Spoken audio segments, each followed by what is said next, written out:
Pessoal, então, dentro da nossa disciplina, análises laboratoriais bioquímicas e hematológicas, todas as sextas-feiras, né, para aí o nono período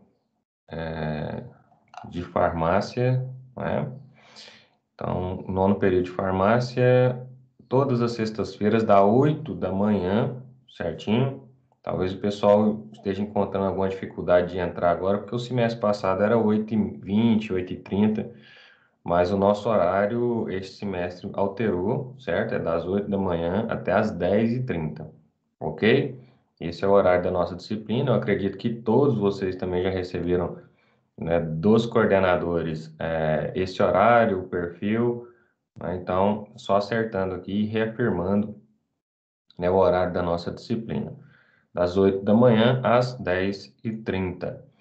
Deste horário, pessoal, nós teremos aí momentos teóricos executados aqui no ambiente virtual pelo Teams, certo? E teremos também momentos práticos que executaremos lá na faculdade. Eu vou compartilhar aqui minha tela para exemplificar melhor para vocês como que iremos trabalhar nesse sentido, ok? Então, compartilhando aqui.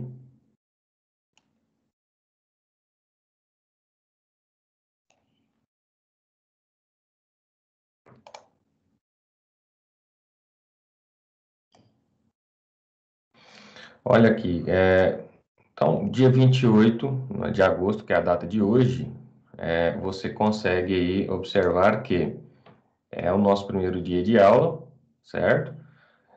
Depois teremos mais um dia de aula teórico, que se dá aqui na sexta-feira, dia 4 de setembro, ok? Depois, no dia 11 de setembro, nós não teremos aula aqui no ambiente virtual, nós teremos aula lá no laboratório de práticas, certo? Laboratório de práticas para fazermos ali a prática da parte da bioquímica, visto que a disciplina é análises laboratoriais, bioquímicas e hematológicas. E pela ementa, né, a gente vai começar aqui pela parte de bioquímica, falando, né, sobre esse contexto. Então, a prática do dia 11 de setembro, ela vai ocorrer lá no laboratório multifuncional 1, bloco F, certinho? Você já pode anotar, isso já está esclarecido também no horário que vocês receberam, né? Só estou aqui reafirmando dentro da disciplina. Então, olha, as práticas vão ocorrer aqui, perdão, no laboratório de microscopia, certo? Eu falei multifuncional, mas é microscopia 1, certo? Ali no bloco F, no térreo, é a segunda porta à esquerda, é o laboratório de microscopia 1, é o laboratório que a gente vai executar a nossa prática do dia 11/9. Depois teremos mais dois momentos teóricos aqui no Teams, certo? No dia 18 de setembro e no dia 25 de setembro, né, teremos aqui esse momento teórico. Depois, no dia 1º de outubro, nós retornaremos a uma segunda atividade prática lá no laboratório multifuncional. Perdão, microscopia, tá bom? Aqui, ó, dia 1º de outubro, nós retornaremos lá no laboratório de microscopia. Na verdade, não é dia 1º, né? Dia 2 aqui de outubro, que dá na sexta-feira, certinho? E aí, dia 9 de outubro, nós teremos um momento de avaliação do primeiro bimestre, né? Então, essa avaliação oficial do primeiro bimestre, ela ocorrerá no dia 9 de outubro, aonde nós teremos estudado, né, nesses 4 momentos teóricos aqui e 2 momentos práticos, a questão da nossa disciplina em bioquímica. Quando nós analisamos aqui a distribuição dos conteúdos, né? Então, na aula de hoje a gente vai ver a questão da avaliação da glicemia, né, e diabetes mellitus, ok? Vamos estudar aí um pouquinho destes destes distúrbios dos carboidratos, ok? Depois, avaliaremos aqui também avaliação da função renal, avaliação da função hepática, também avaliaremos a dislipidemias, avaliação de lesões cardíacas e diagnóstico de distúrbios gastrointestinais e pancreáticos. Então, todo esse conteúdo aqui, ele vai ficar no primeiro bimestre, ok? E aí a distribuição didática, eu acredito que depois que passarmos por carboidratos, falaremos de dislipidemias, avaliação de função cardíaca, que é melhor compreendido nesse contexto. Depois voltamos na função renal, hepática e distúrbios gastrointestinais. Encerrando aí a disciplina, né, dentro do período acadêmico que antecede a avaliação. Então, até o dia 2, né, de outubro, nós conseguimos aí fechar esse primeiro bimestre, né, de bioquímica. Dia 9 de outubro, a nossa primeira avaliação. Depois, pessoal, retornaremos aí às aulas virtuais, né, dia 16, 23 e 30, nós teremos aí aulas no ambiente virtual, ok? E aí, lá no dia 6 de novembro, nós voltaremos a mais uma prática lá no laboratório, tá bom? Então, aqui, dia 6 de novembro, mais uma prática, depois mais 2 momentos teóricos e 27 de novembro, mais uma prática, só que agora correlacionada à disciplina de hematologia, tá bom? Então, 6 de novembro, teremos uma prática lá no Microscopia 1, Bloco F da faculdade. Depois, dia 13, dia 20, aqui novamente no ambiente virtual. E aí, 27 de novembro, o encerramento das atividades práticas lá no Bloco F, Laboratório de Microscopia. E no dia 4 de dezembro, a nossa segunda avaliação oficial, certo? Segundo bimestre, aplicando aí, então, a proeficiência nos conhecimentos de análise hematológicas e distúrbios eritrocitários, que compreende a análise da extensão sanguínea, análise de distúrbios eritrocitários, que aí englobam as anemias, análise de alterações de leucócitos, que englobam aí problemas inflamatórios e leucêmicos, tá bom? E aí, dentro disso, também avaliação de medula óssea e distúrbios da hemostasia, certinho? Isso tudo, né, para o segundo bimestre, ok? Avaliação, avaliação de primeiro bimestre, que ocorre aqui no dia 9 de outubro, ela vale 1.000 pontos, e a avaliação do segundo bimestre, do dia 4 de dezembro, ela vale aí 4.000 pontos, tá bom? Então, dos 1.000 pontos aqui de avaliação, de primeira avaliação oficial, né, do primeiro bimestre, 70% é teórico e 30% prático. Ou seja, o aluno será avaliado pela conduta no laboratório, pela execução dos experimentos no laboratório e pela presença no laboratório prático, tá bom?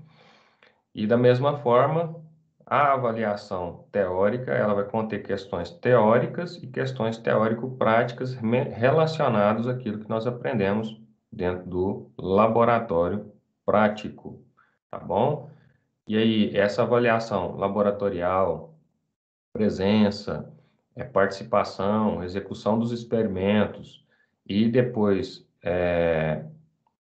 as questões teórico-práticas que serão formuladas no Google Forms. O aluno vai fazer como fizeram no semestre passado, né, uma avaliação ali com link, né, pela internet. Toda essa parte prática vale 30% dos 1.000 pontos, ok? Ou seja, tudo isso vale 300 pontos. E a parte teórica, propriamente se, nessa primeira avaliação, valerá aí 700 pontos, porque corresponde a 70%. Na segunda avaliação oficial, no dia 4 de dezembro, esse critério não muda, também é 30% de atividades práticas e 70% da composição da nota em atividades teóricas, ok? O que muda aqui é o valor. Na primeira, vale 1.000 pontos totais e na segunda, 4.000 pontos, se a disciplina não for contemplada com proeficiência, tá bom? Algumas disciplinas ainda não têm essa informação, mas a partir das próximas semanas a gente vai saber quais disciplinas foram contempladas com exames de proeficiência, aonde a proeficiência sempre incide na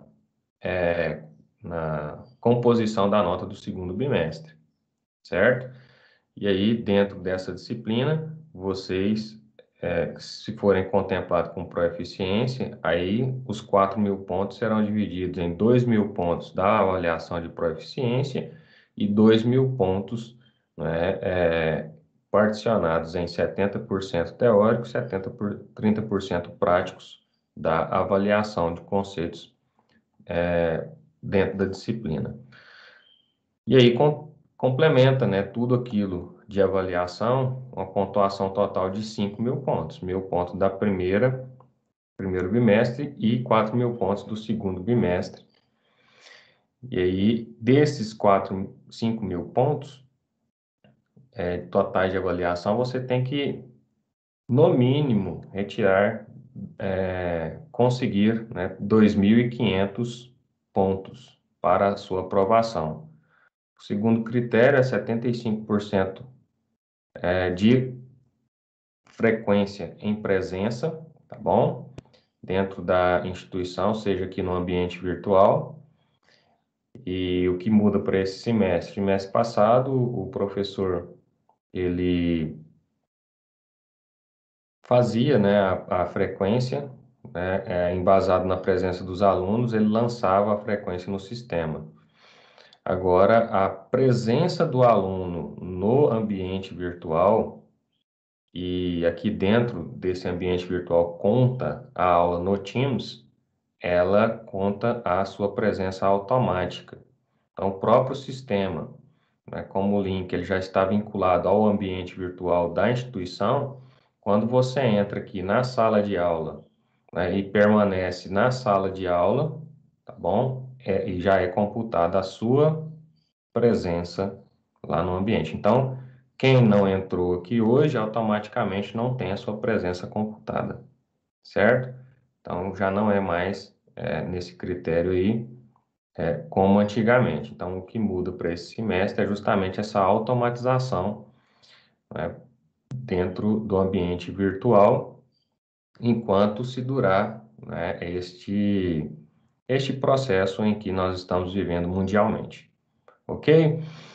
Pessoal, e o terceiro critério de aprovação é que, além das avaliações oficiais, né, nós temos também as atividades avaliativas, né, que aí entram desafio nota máxima no sistema, os estudos dirigidos, as atividades do ambiente virtual e as atividades do professor. Então, esse tipo de avaliação aí, eles podem somatizar para vocês até 9.000 pontos, tá? Então, desses 9.000 pontos distribuídos aí em atividades avaliativas do professor, né, atividades do desafio nota máxima, do ambiente virtual, e esses 9.000 pontos você precisa, junto com os 5.000 pontos da avaliação, né, dá aí 14.000 pontos. Desses pontos totais de 14.000 pontos, você tem que ter no mínimo 6.000 pontos para aprovação. Então, esses são os três critérios: 6.000 pontos totais, 2.500 pontos mínimos em avaliação e 75% de frequência. Tá bom? Então, já falei aqui dos dias, do horário da nossa disciplina, da distribuição das aulas teóricas aqui no ambiente virtual e das aulas práticas lá no laboratório de microscopia no bloco F da instituição. E, por fim, né, a questão da pontuação e os critérios mínimos de aprovação e como que se distribui as avaliações e a composição da avaliação. Certinho? Alguma dúvida em relação a isso, pessoal?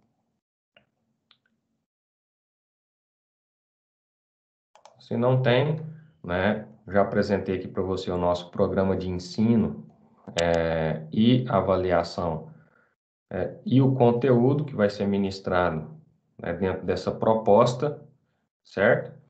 E aí nós vamos agora, propriamente dito, entrar na nossa disciplina, falando aí, né, de carboidratos e o metabolismo de carboidratos, certinho?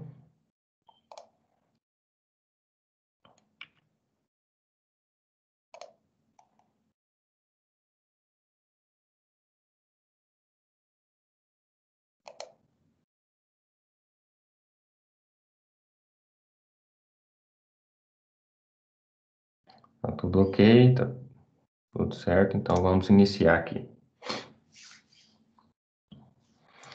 Determinações bioquímicas para o diagnóstico e monitoramento das patologias associadas ao metabolismo de carboidratos. Pessoal, né, como nós sabemos, os carboidratos, eles são compostos aí, né, na maior parte, né, da nossa base de pirâmide alimentar. Então, a maior parte aqui da nossa alimentação envolve carboidratos.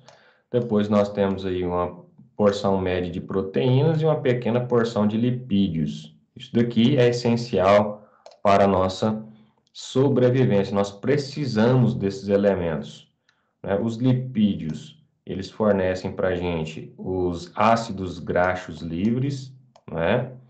Ou seja, todo lipídio que nós ingerimos na alimentação, após o processo de digestão, se transforma em ácido graxo livre, se é absorvido no intestino, e a partir disso vai ser metabolizado ali no fígado em éster de colesterol, não é? E isso daí entra na composição de membrana celular, hormônios, cerídeos do nosso organismo, não é? Entre outras funções. As proteínas, não é, funcionam muito bem na nossa alimentação e após a digestão, nos fornece a base estrutural de todas as nossas proteínas, que são os aminoácidos, certo? Então, toda proteína ingerida, seja em forma de alimento ou seja em forma manipulada, ela vem fornecer no final aminoácidos que são absorvidos e depois entra na constituição ali das nossas próprias proteínas, né, decodificadas pelo nosso material genético. Então, cada um tem uma composição proteica diferente, porque isso é intrinsecamente correlacionado ao meu material genético, certo? E a distribuição desses aminoácidos é determinação também genética. Então, eu preciso primeiro captar esses aminoácidos através da ingestão de proteínas e depois os aminoácidos biodisponíveis no meu organismo irão entrar em ligações peptídicas, formando novas proteínas estruturais de acordo com a minha genética, certinho? E por fim, a maior parte da nossa alimentação composta aí de carboidratos. Esses carboidratos, no final, eles vão ser, né, metabolizados e digeridos em glicose, certo? E a glicose é uma molécula, né, bastante conhecida de vocês, né, desde os primórdios. Essa molécula de glicose aqui, ela tem uma função importante no meu organismo, que é a manutenção energética. E essa manutenção energética, não é? Ela passa pela quebra da molécula de glicose. Então, a molécula de glicose, né, são 6 átomos de carbono, C6H12O6, né, só que recapitulando aqui alguns conhecimentos básicos, e ligados, né, átomos de carbono ligado a átomos de hidrogênio, não é? Assim, em simples ligações covalentes e também ligado ao oxigênio, certo? Então, são 6 átomos de carbono, 12 átomos de hidrogênio e 6 átomos de oxigênio que se interagem em ligações covalentes, formando aí a molécula de glicose. Quando nós consumimos carboidrato, é simplesmente para obtenção desta molécula de glicose, e aí essa molécula de glicose biodisponibilizada no nosso organismo, ela vai entrar dentro da nossa célula pelo auxílio da insulina, ok? E aí, dentro da nossa célula, pelo auxílio da insulina, essa molécula, então, vai ser quebrada em uma via glicolítica, não é? E nessa via glicolítica ali, ela vai para o ciclo do ácido cítrico na mitocôndria, que é o famoso ciclo de Krebs. E, resumindo, pessoal, não é? Esse conhecimento aqui que nós já temos, literalmente, nesta quebra da molécula de glicose, eu vou ter aqui, não é, a dissociação de todas as ligações, não é? Então, todas as ligações vão ser quebradas, e quando eu quebro todas essas ligações, não é, vai sobrar energia para alimentar essa molécula aqui, ó. Então, toda energia captada, aqui representada por essa cor verde, e essa energia foi disponibilizada pela quebra da molécula de glicose, essa energia, então, vou colocar aqui um Ezinho de energia, né, e um raiozinho. Essa energia, então, vai alimentar essa molécula aqui, ó, adenosina difosfato, tá bom? E aí, a adenosina difosfato, ela só tem 2 átomos de fosfato, como ela foi energizada pela energia proveniente da quebra da molécula de glicose, agora ela vai se transformar na nossa matriz energética, que é o ATP, adenosina trifosfato. Reparem que um átomo de fosfato foi adicionado à molécula devido à energização, né? Antes era adenosina de 2 fosfato, e agora, energizada, ela passa a ser adenosina trifosfato. E para que eu preciso de adenosina trifosfato? Né? Isso aqui é energia para contração muscular. Né? A contração muscular envolve respiração, envolve locomoção, certo? Envolve pressão arterial, envolve batimentos cardíacos. Então, você consome ATP praticamente 24 horas por dia, quando eu olho somente para batimentos cardíacos e respiração, que são aí controlados pelo sistema nervoso central autônomo. Você não precisa pensar, bate coração ou respira para que isso aconteça. Simplesmente acontece de forma autônoma e você gasta ATP de forma autônoma. Logo, você precisa quebrar glicose 24 horas por dia, certo? Então, você precisa de muita energia. Além disso, o ATP, ele vai fornecer energia para ligações peptídicas entre os aminoácidos que irão constituir as novas proteínas, né? Então, os aminoácidos ali biodisponíveis da ingesta de alimentos irão fazer com que haja novas proteínas através de ligações peptídicas, que é simplesmente feito pela sua célula no momento de síntese proteica. Como que a síntese proteica ocorre? O meu material genético, nos 46 cromossomos que temos na espécie humana, né, existem ali os genes, que são responsáveis pelo código genético de uma ou várias proteínas. Eu vou pegar esse código genético, né, copiar um RNA mensageiro, que sai do núcleo da célula, vai para o citoplasma. Lá no citoplasma da célula, esse RNA mensageiro vai fazer, sim, né, uma tradução genética, e através desse código genético de códons, eu coloco ali a disponibilidade dos aminoácidos e ligo esses aminoácidos em ligações peptídicas. Então, cada aminoácido, não é ligado no meu organismo pela síntese proteica através das ligações que eu chamo de, então, aminoácido 2, né, aminoácido 1, ligado aqui por essa ligação agora chamada de ligação peptídica, certo?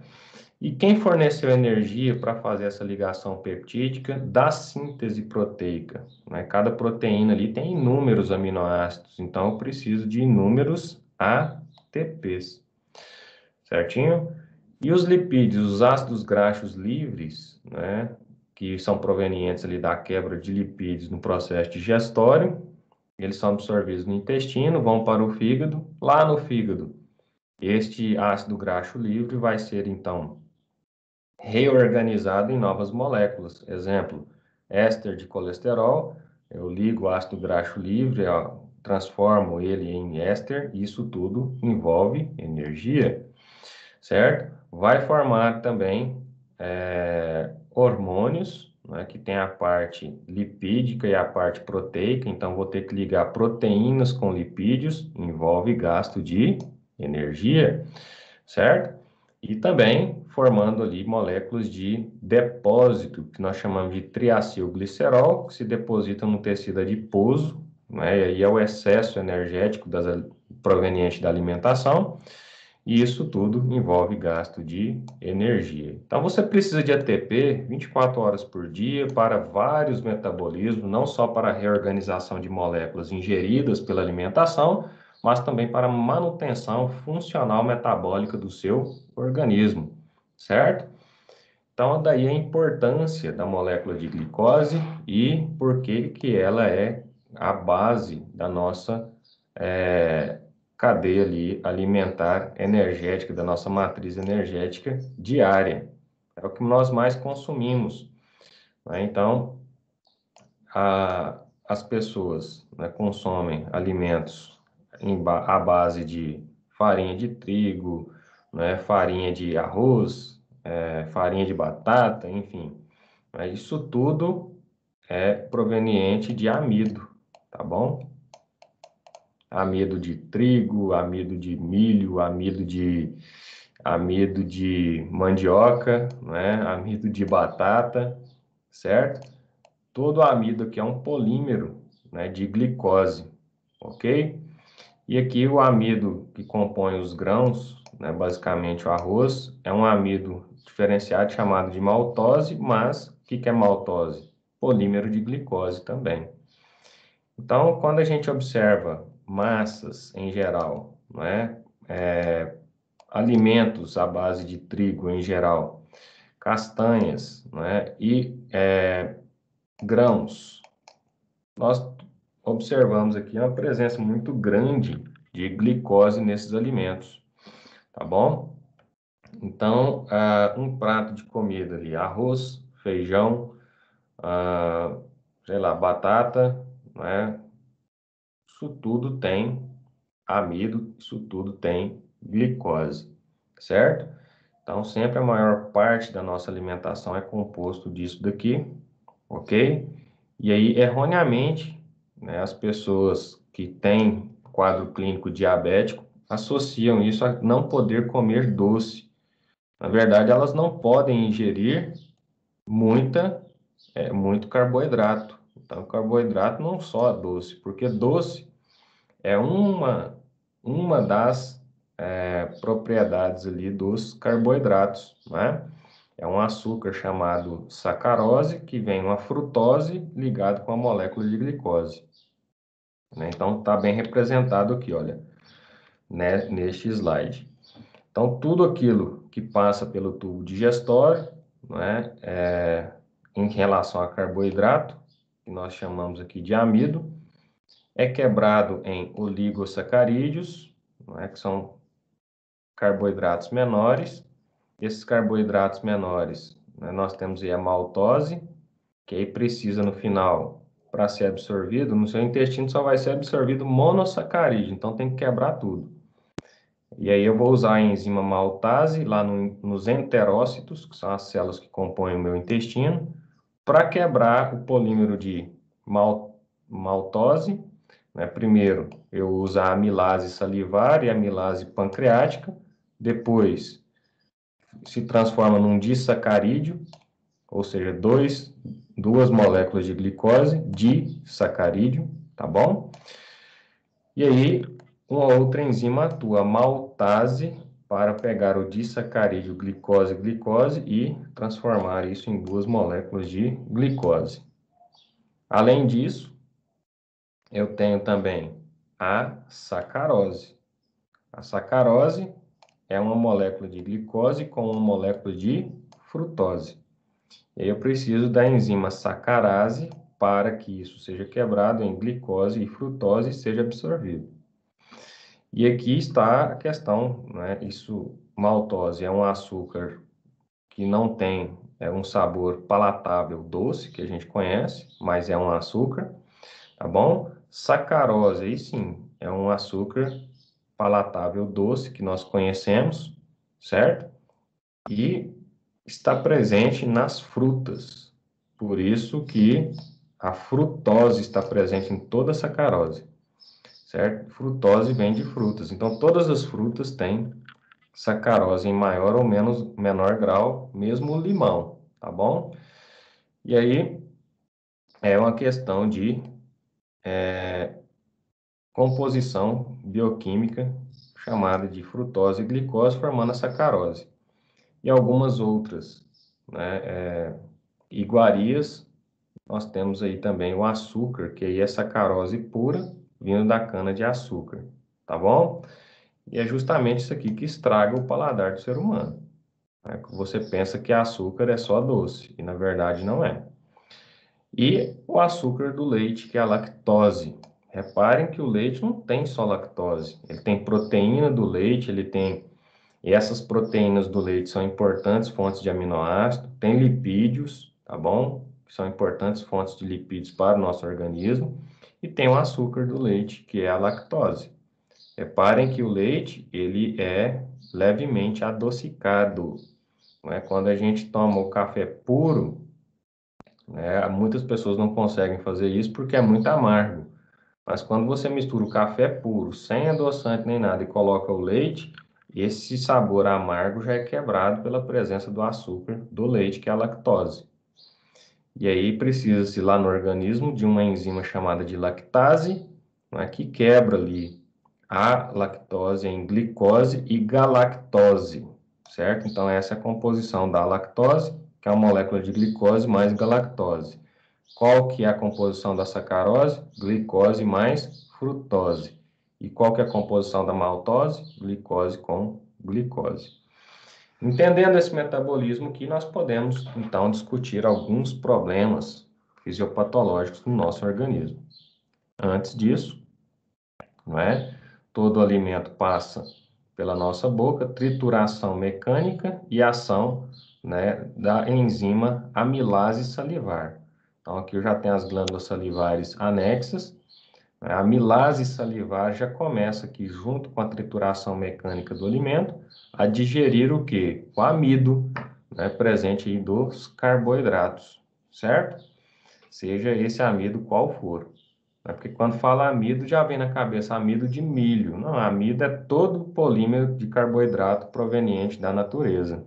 Então, tem amido de milho, de mandioca, de arroz, de trigo, enfim, certo?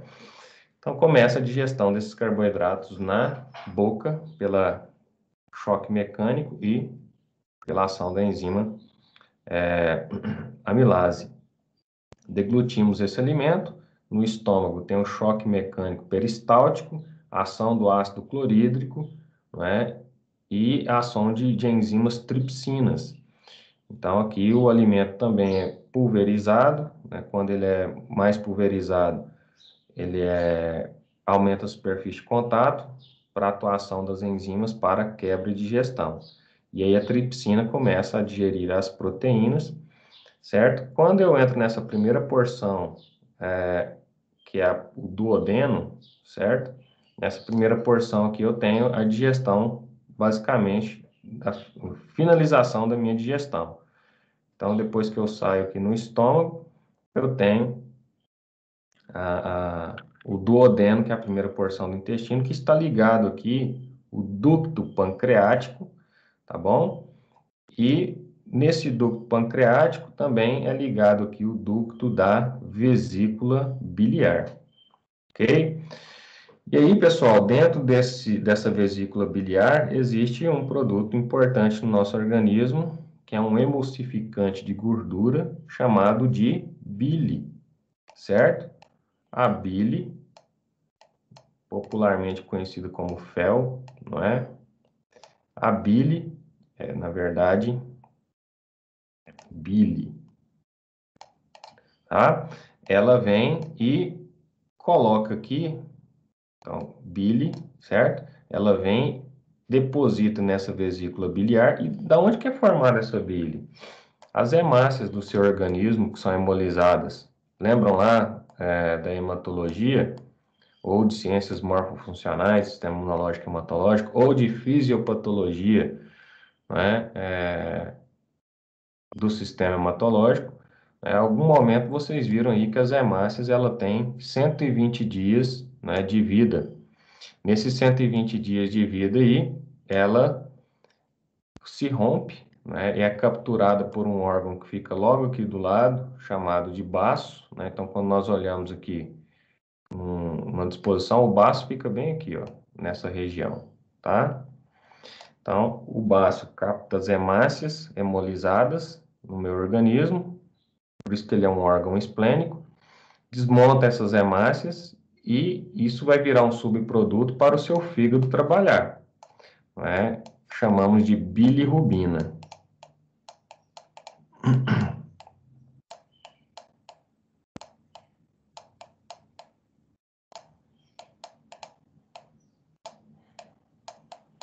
A bilirrubina, então, é convertida, né, bilirrubina indireta, ela é conjugada no fígado por ácido glicurônico, e aí forma o que nós chamamos de bilirrubina direta, que é um produto inicial da bile, tá bom?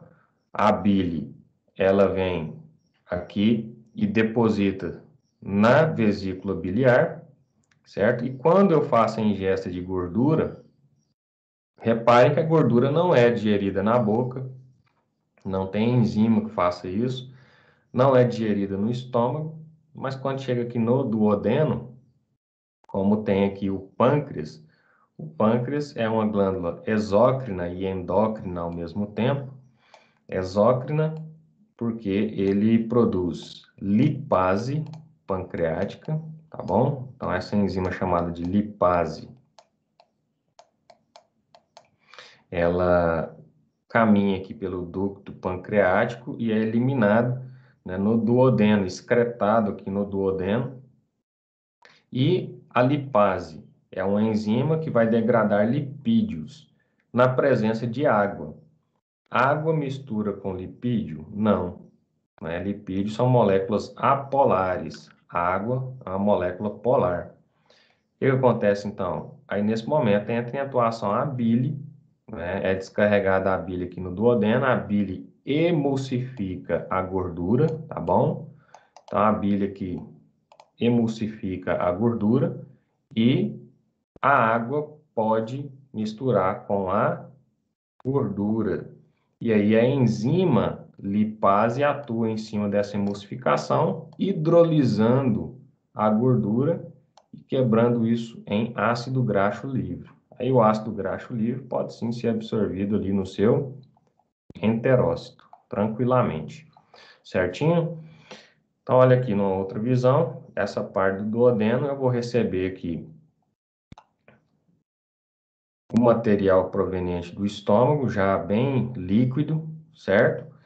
E aí, atuando aqui as enzimas lipase pancreática, junto com a bile para digestão de gorduras, e a finalização disso tudo, da quebra de aminoácidos que começou aqui, a quebra de proteínas, perdão, que começou aqui no estômago, né, o pâncreas também produz a tripsina pancreática, né? Então, tem a tripsina no estômago, mas também tem a tripsina pancreática. E depois, né, aqui também para finalizar a quebra dos carboidratos que já começou lá na boca, né, o pâncreas coloca aqui a amilase pancreática, tá bom? Amilase pancreática. E aí, pessoal, essas três enzimas atuam aqui finalizando a digestão, né, porque a próxima parte aqui do meu intestino é o intestino delgado, né? Composto aí primeiramente por jejum e depois pelo ilho, que desemboca aqui no meu intestino grosso, ok? E aí nesse processo aqui, como já terminou a digestão enzimática e mecânica depois do duodeno, isso vai para o intestino ser absorvido e aí eu vou, nessa situação, começar a ter essa percepção aqui dos problemas provenientes dos carboidratos, certinho? E olha só, aqui já começam os primeiros problemas, né? Quem tem problema de intolerância à lactose, ok? Então, como que isso funciona? A intolerância à lactose, certo? Ela é proveniente da má produção ou ausência de produção ou baixa produção dessa enzima aqui, olha, chamada de lactase. Então, as pessoas já nascem geneticamente com isso, ok? E aí, geneticamente, elas podem, nos enterócitos, produzirem pouca lactase, o que vai gerar uma certa intolerância à lactose, tá bom? Ou podem não produzir lactase, o que vai gerar uma grande, não é, intolerância à lactose. E o que é a intolerância à lactose? Reparem que o leite, né, ele é composto, como eu falei, de lipídios e de proteínas e de carboidratos. Então, quando eu falo aqui de questões proteicas, os aminoácidos provenientes da proteína do leite vão ser absorvidos normalmente, não é? Os lipídios provenientes do leite serão absorvidos também, sem problema nenhum, nos enterócitos, mas se a pessoa tem baixa produção de lactose ou ausência de produção de lactase, perdão, ela não consegue, né, quebrar esse disacarídeo e disacarídeo não entra no enterócito, entra só depois de quebrado, somente a molécula de glicose e a molécula de galactose. Como a pessoa tem baixa produção de lactase ou ausência dessa produção, a lactose sobra no tubo digestório. E aí que entram os problemas, não é? Que problemas são esses? No nosso intestino existem microbiota normal, que nós chamamos de microbiota normal intestinal ou enterobactérias, certo? As células do intestino são chamadas de enterócito, cito de célula, entero de intestino. Então, enterobactérias são bactérias intestinais, simples assim.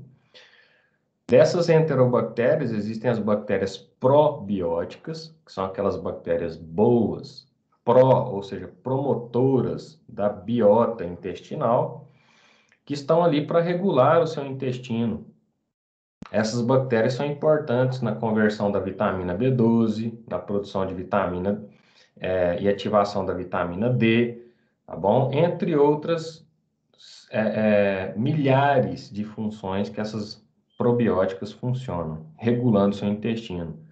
Mas dependendo da alimentação, eu também posso ter muita bactéria, enterobactéria disbiótica.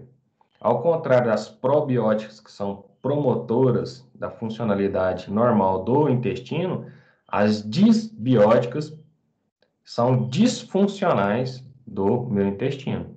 São bactérias que promovem a disfunção intestinal. E aí eu vou ter problemas quanto a isso. E uma bactéria que amplamente coloniza o meu intestino é uma bactéria que eu chamo de Escherichia coli. A maior parte do intestino é colonizado por esta bactéria aqui, ó, chamada de Escherichia coli. O que é Escherichia coli? É um bastonete gram negativo. É uma enterobactéria que está ali dentro do intestino e que se alimenta de quê? Lactose. E quando sobra lactose no intestino, essa bactéria aqui, que está em maior parte no meu intestino, existem outras, Klebsiella pneumoniae, Enterobacter, enfim, tá? A Escherichia coli pega a lactose que está sobressalente ali, que não foi absorvida no meu intestino pela deficiência de produção de lactase, começa a fermentar a lactose. Vocês sabem que toda fermentação de carboidratos, né, que nós estudamos na química, ela termina em produção de gás e ácido. Toda fermentação produz gás e ácido. Fermentação alcoólica, fermentação de carboidratos, enfim. Toda fermentação produz gás e ácido. Se essa bactéria tem muito a ver aqui com a massa fecal, É por isso que quando você escuta ali numa notícia no jornal, a Baía de Guanabara está ali contaminada com coliformes fecais. O que é isso? Palavras bonitas para se falar, tá cheio de merda lá, tá bom? Tá cheio de cocô, literalmente, certo? Por quê? Escherichia coli é a bactéria que mais coloniza ali o intestino. Então, quando você olha para o bolo fecal, 50% daquilo ali é Escherichia coli, tá bom? Então, quando fala assim que o ambiente está colonizado por coliformes fecais, são essas enterobactérias, entre elas a Escherichia coli, daí vem coliformes fecais, certinho? E aí também tem os coliformes totais, que aí entra a Escherichia coli, Klebsiella e esses outros tudos aí. Pois bem, a Escherichia coli, como está em maior parte, e fermenta a lactose, vai sobrar o quê? Gás no seu intestino, provocando distensão abdominal, desconforto abdominal, flatulência excessiva, certo? E também ácido, proveniente da excessiva fermentação da lactose. O que o ácido faz com a célula? Alisa a célula, acaricia a célula ou agride a célula intestinal? Vai promover uma agressão, né, intestinal, e aí, assim como o intestino delgado, ele é responsável pela absorção de nutrientes provenientes da alimentação e da digestão, o intestino grosso, ele é responsável pela absorção de água. Então, reparem que toda esta, por mais que o alimento entre aqui muito seco, ele ao longo do tubo digestivo vai ser o quê? Liquefeito pela reação enzimática, reação mecânica e pela água, né, proveniente de todas essas reações para promover hidrólise mediante a presença das enzimas. Então, no final, o bolo fecal, no final do intestino delgado, o bolo fecal é muito líquido. E eu não posso perder todo esse líquido. Então, a função do intestino grosso, ou cólon, é justamente promover a reabsorção da água proveniente do processo digestório. E aí, água com ácido, né, já viu que libera H+. H+ agride os enterócitos do cólon, inflama, e o cólon inflamado vai fazer o quê? Vai se tornar disfuncional, ele não consegue absorver água, resultado, diarreia. Tá bom? Então, uma pessoa que tem intolerância à lactose, é por isso que ela tem desconforto abdominal, flatulência, diarreia. Não pode tomar nada com lactose, porque vai sentir esses sintomas e agora você já sabe a causa raiz do problema do sintoma. Tem como eu eliminar a bactéria de dentro dessa pessoa? Não. É microbiota normal. Então, o que eu tenho que fazer? A pessoa tem como eu modificá-la geneticamente para ela voltar a produzir lactase? Ainda não é possível isso, tá? E o que eu tenho que fazer, então? Fornecer produtos para essa pessoa. Primeiro, fazer o diagnóstico. Aí a gente vai estudar logo em seguida. Depois, fornecer produtos zero lactose para essa pessoa alimentar. O que são produtos zero lactose? São aqueles produtos, não é? Onde o laticínio já é tratado com a enzima lactase. Então, a indústria alimentícia pega o leite, trata o leite com a enzima lactase, e depois que tratou o leite com a enzima lactase, no leite vai ter já a glicose e a galactose digerida ali pela enzima, tá bom? Degradada pela enzima, não altera a palatabilidade nem o sabor do leite, não é? E o que vai acontecer? A partir dali eu posso formar queijos, iogurtes, né, ou outros laticínio derivados, zero lactose, certinho? E aí a pessoa pode sim beneficiar, porque ingerindo já o produto sem a lactose, porque ela foi já tratada industrialmente pela lactase, a pessoa não vai ter desconforto abdominal, ok? Porque não vai sobrar lactose no meu intestino e essa bactéria aqui vai ter que buscar outra coisa para fermentar, certo?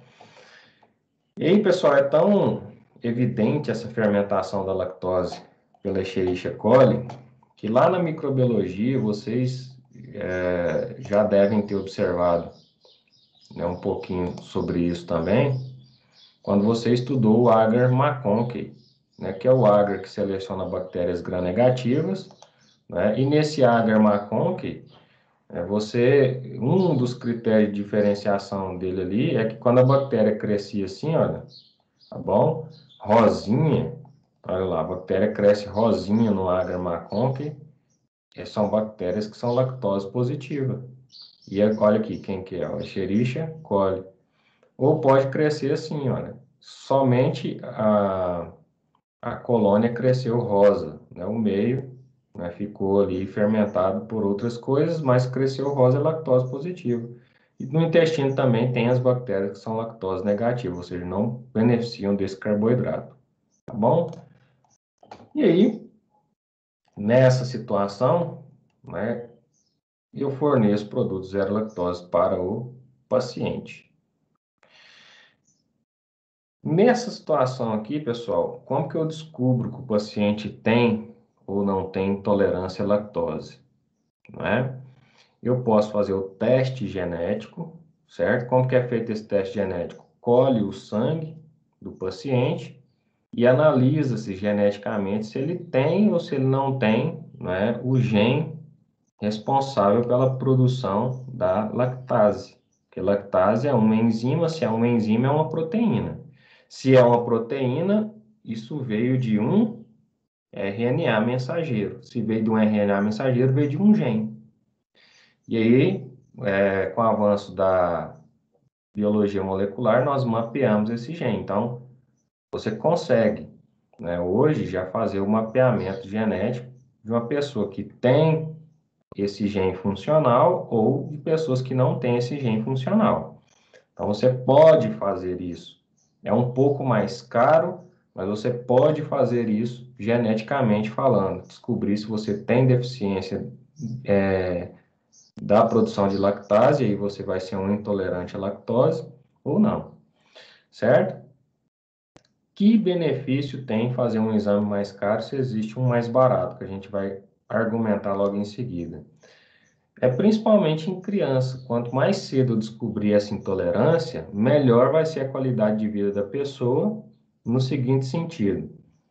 Esse gene, né, ele se ativa ao longo da vida. Por isso que é comum você encontrar pessoas que relatam assim, quando eu era criança ou adulto, jovem, eu não tinha problema em tomar leite. Depois, né, já numa idade mais adulta, eu desenvolvi intolerância à lactose. Ele não desenvolveu, ele sempre teve. Ele já nasceu geneticamente assim, tá bom?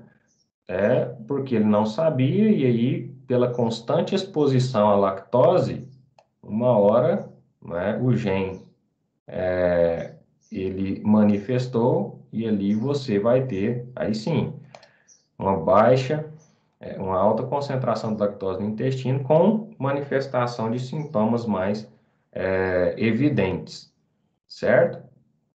E aí, quando eu descubro isso na infância, eu já promovo uma dieta equilibrada para o indivíduo, né? E ele nunca vai ter esse desconforto abdominal. E qual que é a importância disso? Quando eu trato o indivíduo desde a infância, uma hora ou outra você vai em algum local que não tem produto zero lactose. A pessoa que já vem em tratamento desde a infância, ela pode tomar, né, algum produto com lactose, eventualmente não tem o zero lactose, eventualmente ela pode tomar, porque ela já vem de um tratamento desde a infância, ou seja, essa baixa exposição à lactose, esporadicamente, de vez em quando tem necessidade, não vai ser suficiente para manifestar os sintomas nessa pessoa, né, porque ela nunca foi exposto, né, excessivamente à lactose. Então, essa é a importância de se descobrir em tenra idade, né, e aí o exame genético ajuda muito, né, a descobrir se a pessoa tem ou não tem intolerância à lactose. É igual o gene da calvície, né? Independente da pessoa vai ser calvo, com pouca a idade, tem gente que começa a ficar calvo aí com 18 anos, outros com 24, outros com 30, outros com 40 e outros com 50 e outros que nunca vão ficar calvo. O que determina essa calvície precoce ou tardia, né, é a exposição do gene ao fator humano, principalmente masculino, chamado de testosterona, certo? Então é por isso que mesmo o calvo, né, quando ele nasce e está ali na fase infanto-juvenil, ele tem cabelo como qualquer outra pessoa. E a exposição ao agente ativador do gene leva à calvície no futuro. Da mesma forma, a lactose, tá bom? É por isso que é comum o relato. Ah, eu não tinha intolerância, eu adquiri. Não, você não adquiriu, você sempre teve. É porque não tinha manifestado ainda e como você nunca tratou, ativou agora em fase tardia essa intolerância. E aí a lactose também, tem criança que já nasce manifestando essa intolerância, né? Outros vão desenvolver isso na fase de criança um pouco maior, outros na fase infanto-juvenil e outros, né, numa fase ali já mais adulta, mas se não tratado a tempo, sempre vão manifestar no final. E aí, por isso, esse relato, certo? Qual que é o teste barato de se fazer então, professor? Né? É simples, você vai ao laboratório em jejum, certo? E lá no laboratório você vai fazer o teste oral, né? Teste oral de tolerância à lactose, ao TOLT. Então, esse teste oral de tolerância à lactose, você vai em jejum ao laboratório e aí colhe o sangue em jejum. E aí vamos exemplificar. Colher o sangue em jejum e aí vai lá no laboratório dosa a sua glicemia, tá bom? A sua glicemia. De jejum deu, por exemplo, 80 miligramas por decilitro, tá bom?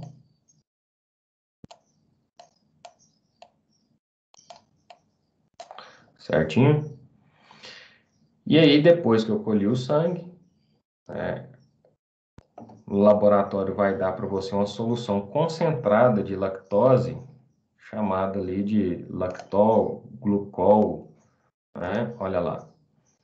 Você vai receber uma solução concentrada de lactose. Exatamente essa aí, ó. Tá bom? Então, é um frasquinho que contém ali 50 gramas de lactose, tá bom? Aí vem sabor limão, sabor, sei lá. Porque se você tomar isso aqui puro, pode provocar ânsia de vômito, certo? E aí você toma esse frasquinho, depois que colheu a glicemia de jejum, e aí quando você toma, 30 minutos depois, né, isso aqui já começa a ser absorvido no seu intestino. Aí tem médico que pede para colher de 30 em 30 minutos para ver o que nós chamamos de curva de intolerância, ou tem médico que pede para colher 2 horas depois. Mas o fato é que se colher 30 minutos ou 2 horas depois, qual que é o princípio? Se a pessoa é intolerante à lactose, tudo aquilo que ela ingeriu vai produzir diarreia, vai produzir flatulência, né? Ou às vezes não produz isso, mas o fato é que se ela estava em jejum e eu só dei lactose para ela beber, se ela não absorver lactose, a glicose vai aumentar aqui no sangue, sim ou não? Se não absorver, não tem glicose, né, para aumentar isso aqui. Resultado: 30 minutos depois ou 2 horas depois, a glicemia de jejum, né, que estava 80, vai ficar ali naquela situação borderline, 75, 80, 85, 90. Ou seja, não teve absorção intestinal, né? Então, de 30 minutos depois, né, se eu fosse colher assim, ou 2 horas depois, eu ia observar ali que a glicemia dessa pessoa que está intolerante, ou seja, não vai absorver a lactose, ia ficar ali, por exemplo, 90, 2 horas depois, 85, não é? Ué, professor, de 80 para 90 subiu, hein?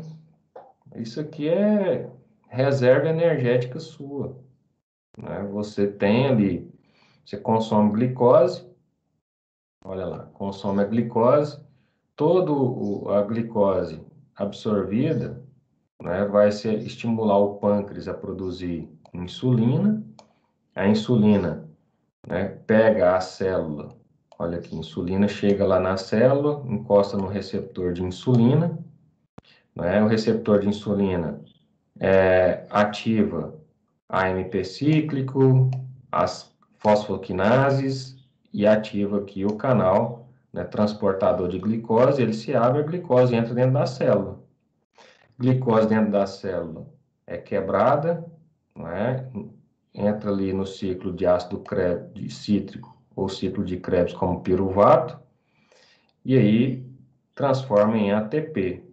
Não estou precisando mais de ATP, né? O excesso de glicose, então, é transformado em glicogênio, certo? Não estou precisando mais de ATP nem de glicogênio. O excesso, então, é transformado em triacilglicerol. Por isso que quem come carboidrato demais, no final ele engorda do mesmo jeito, certo? E aí, voltando aqui ao raciocínio, né? Por que que essa glicemia aqui em jejum aumentou, né, para 90, sendo que eu não absorvi a lactose? Por causa disso aqui, ó. Se eu não ingerir nada no momento, meu organismo não absorveu nada de glicose, a baixa taxa de glicose, né, 30 minutos depois, você já está em jejum ali de 8 a 12 horas, você não comeu nada, você está com fome, só ingeriu que é trem ruim da lactose, que você não absorveu nada, né? A baixa taxa de glicose inibe a célula beta-pancreática que produz insulina e estimula a célula alfa-pancreática que produz glucagon. O glucagon vai lá no seu fígado e quebra o glicogênio, que são polímeros de glicose no seu organismo, e libera a glicose para o sangue. Então, esse aumento aqui, né, apenas de 10 miligramas, é um aumento metabólico, porque você não ingeriu nada e nem absorveu nada, certo? Então, aumento metabólico das suas reservas energéticas de glicogênio. Só isso, mais nada. E aí, cientificamente, para você comprovar que a pessoa absorveu alguma coisa, esse aumento aqui tem que extrapolar 20 a 25 miligramas. Isso é cientificamente. Mas se ficar ali até 19 miligramas, isso aí é metabolismo normal. Você não absorveu nada, o seu organismo foi lá e retirou reserva energética de glicogênio, certo? Então, até 19 miligramas, isso aí é metabolismo normal. Acima de 20 miligramas, né, aí a pessoa, aí sim absorveu alguma coisa. Então, nesse caso aqui, 30 minutos depois, estava 90 miligramas. 2 horas depois, 85 miligramas, essa pessoa não absorveu nada. Ou seja, ela é intolerante à lactose. Mesmo eu dando uma solução concentrada de lactol para ela, esse lactol passou, né? A única coisa, ele não foi absorvido, a única coisa que ele ainda vai servir aqui é alimentar a Escherichia coli, produzir gás e ácido, que vai produzir abdômen estendido, flatulência, náusea e diarreia, certo? Desconforto intestinal. Agora, uma pessoa que não tem problema, quando ela passa por este teste oral de tolerância à lactose, o que vai acontecer com ela? Chegou lá no laboratório, então, segundo caso clínico aqui discutido. Chegou lá no laboratório, colheu a glicemia de jejum, né? A glicemia de jejum dessa pessoa estava ali 80 miligramas por decilitro. E aí, 30 minutos depois, né, dela ter ingerido o Lactol, aí você percebe claramente a diferença. 140 miligramas.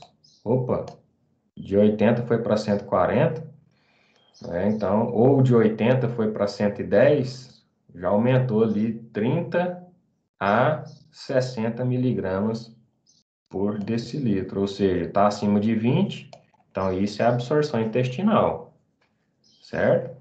Está acima de 20 miligramas é absorção intestinal, ok?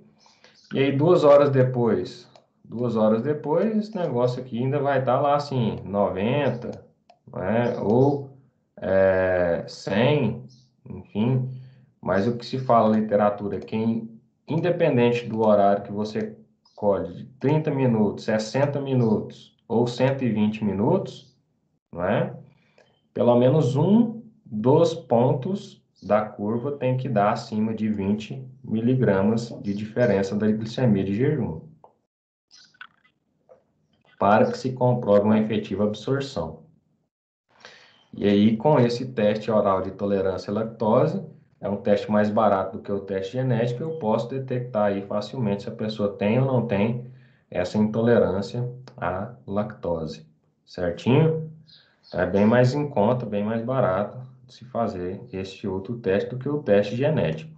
Quando se faz, então, o teste genético? Quando a pessoa, né, tem ali parentes de primeiro grau que têm intolerância à lactose.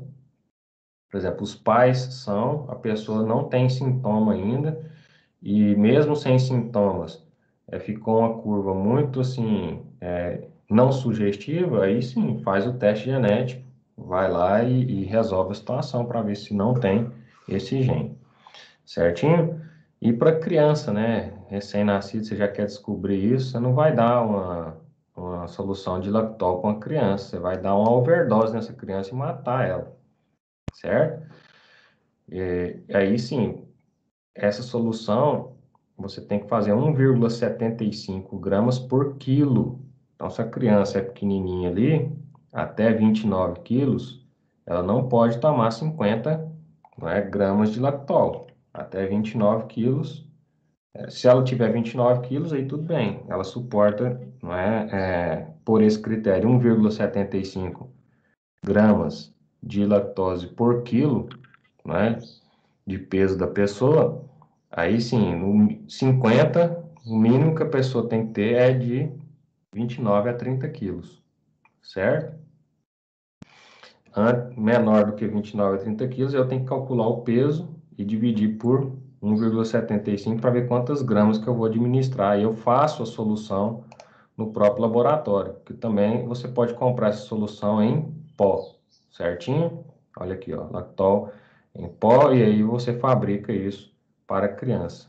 Criança não pode tomar isso aqui, porque senão pode dar overdose, certo? Beleza. Vamos lá então, continuando aqui. Também a sacarose. Algumas pessoas têm problema com esse açúcar, frutose. Tem baixa absorção de frutose, também vai ocorrer os mesmos problemas, né? Algumas bactérias consomem isso, pode dar abdômen estendido, pode dar desconforto abdominal, diarreia, né? Pode dar, né? Algumas pessoas podem absorver frutose, mas a frutose, tanto a frutose quanto a galactose, no final elas são convertidas em glicose, tá bom?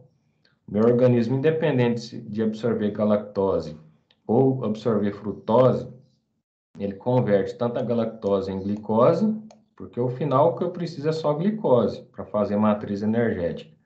E ele converte a frutose em glicose também. E aí o meu organismo consegue fazer isso muito bem.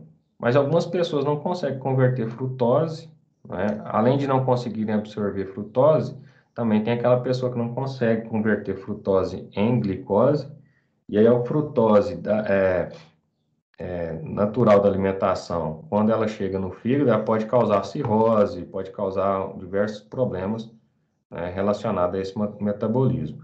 Como que eu sei se a pessoa tem intolerância à frutose? Também pelo teste oral de intolerância à frutose, mesma coisa.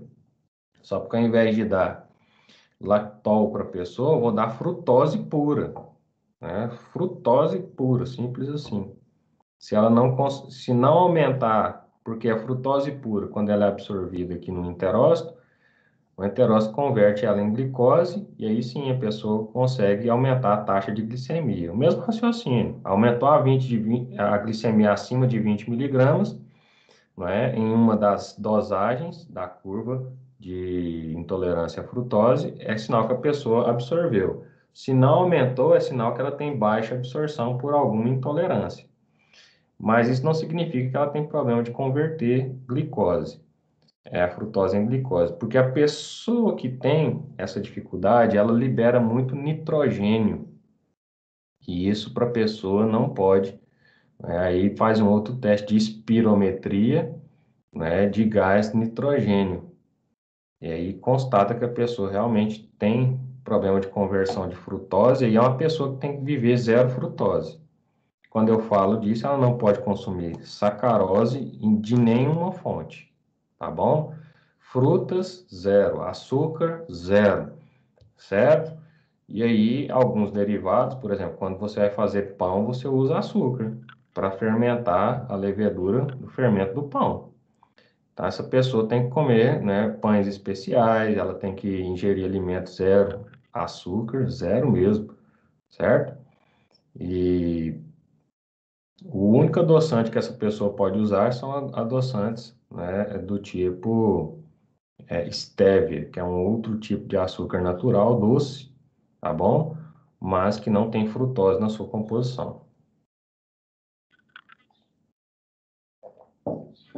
E aí entramos no metabolismo da glicose, né? Já falamos aí da galactose, lactose, frutose, e o que sobra agora é a glicose. Então, glicose no meu organismo, a gente já viu que vira matriz energética, certo? Essa matriz energética aí, pessoal, ela faz o quê? Absorveu ali no intestino, né? Transformou tudo ali em glicose, frutose, galactose. Eu, depois da alimentação, vou ter uma alta taxa de glicose circulando, certo? Essa alta taxa de glicose circulando, ela provoca no meu organismo o que eu chamo de hiperglicemia.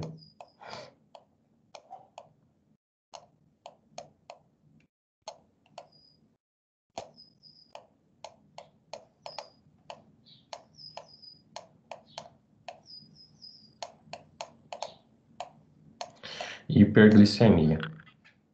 A hiperglicemia, ela estimula a célula beta pancreática, tá bom? Então, estimula que a célula beta pancreática a produzir um hormônio chamado de insulina. A insulina, então, né, cai na corrente sanguínea, e aí ela entra na corrente sanguínea ali, ela é distribuída para os tecidos. A insulina, então, ela vai nas células do meu organismo, as células do meu organismo têm esse receptor de insulina, toda célula tem, certo? Algumas mais, outras menos. Mas o fato é que esse receptor de insulina, quando a insulina encosta nele, ele faz aquilo que eu já comentei. Ele libera, né, a bioquímica celular, que é sempre a mesma, né? Ativa AMP cíclico, que ativa fosfoquinases, né? Então, isso aqui é uma situação que ativa os receptores das células, nesse caso aqui, o receptor de glicose, que é uma proteína, que é um poro transmembrana que se abre e aí a glicose passa pela semipermeabilidade seletiva. Ou seja, sem insulina, não consigo colocar glicose dentro da célula. Então, é por isso que tem aí o quadro clínico diabético. O que é o quadro clínico diabético? Não é? Ele é o quadro clínico onde a pessoa não consegue, por algum motivo, colocar glicose dentro de uma célula. E aí ele sempre vai ser uma pessoa hiperglicêmica. Só porque qual que é o malefício de ser hiperglicêmico? A hiperglicemia, ela, em longo prazo, acaba promovendo necrose da microcirculação. É por isso que a pessoa que é diabética, ela tem dificuldade de cicatrização, por causa que a hiperglicemia provoca essa dificuldade de cicatrização, certo? E aí ela começa a desenvolver, né, isso daqui, ó, é a necrose, né, dos diabéticos, pé diabético, né? Ela começa a desenvolver alguns problemas em relação a diabetes, certo? E aí começa a necrosar muito, né? Olha aqui, pé do diabético, como que ele fica? Porque é uma extremidade, não é? Se é uma extremidade, a microcirculação fica comprometida, porque a hiperglicemia necrosa os vasos e aí começa na microcirculação. E quando essa pessoa injúria, né, faz alguma injúria no pé, a dificuldade de cicatrizar é enorme. E desenvolve essas feridas que não cicatrizam de jeito nenhum, tem que ser tratada, porque vira uma infecção secundária bacteriana. Isso eu estou falando só de pé, tá bom? As partes microvascularizadas do corpo, como retina, a pessoa começa a desenvolver isso aqui, ó, retinopatia diabética. Certo? Retinopatia diabética. Então, quando você observa dentro do olho, essa é a visão, né, que o médico tem. Já viu quando o médico, você vai no oftalmologista, você põe uma luzinha, isso aqui que ele enxerga, né? O tecido, né, lá dentro do olho, que nós chamamos de retina, observa que ele é microvascularizado. Se é microvascularizado e a pessoa está se ela está ali com problemas a nível de hiperglicemia, o que vai acontecer? Essa microvascularização vai começar a necrosar. Se começar a necrosar, esse tecido deixa de receber oxigênio, resultado, né, a retina vai morrendo, e vai formando esses buracos aqui na retina, né? E aí uma das causas é a hiperglicemia. Então, por isso que chama retinopatia, ou seja, patologia da retina, proveniente da diabetes, que é o quadro hiperglicêmico que promove necrose dos vasos. Então, retinopatia diabética. Uma pessoa que é diabético não controla suas taxas de glicemia, ela acaba desenvolvendo isso aí, perca da visão, retinopatia diabética. Também o rim é um órgão muito vascularizado. E aí eu posso ter a nefropatia diabética, certo? E a pessoa pode caminhar por uma insuficiência renal. Quando a gente olha o rim, né, um corte histológico, e olhando a microcirculação ali do rim, a gente observa que ela é feita de néfrons, tá bom? Essas subunidades nefróticas aqui é a subunidade que promove ali a filtração glomerular. O sangue chega, né, extravasado o plasma aqui na cápsula de Bowman. Isso aqui começa a entrar nos ductos, cápsula de Bowman, ducto proximal, aonde ali começa a formar a urina, não é?